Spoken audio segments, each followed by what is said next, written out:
Дорогие взрослые, воображение. Воображение – это важная сторона нашей жизни. И начинать развивать его можно и нужно как можно раньше.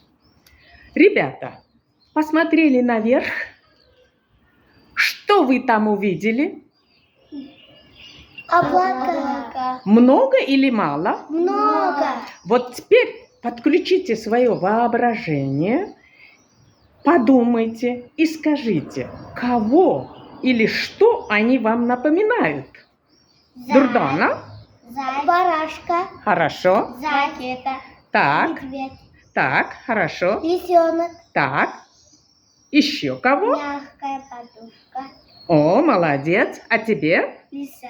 Хорошо. Волк. Молодцы. Так. Лошадка. Молодцы, молодцы.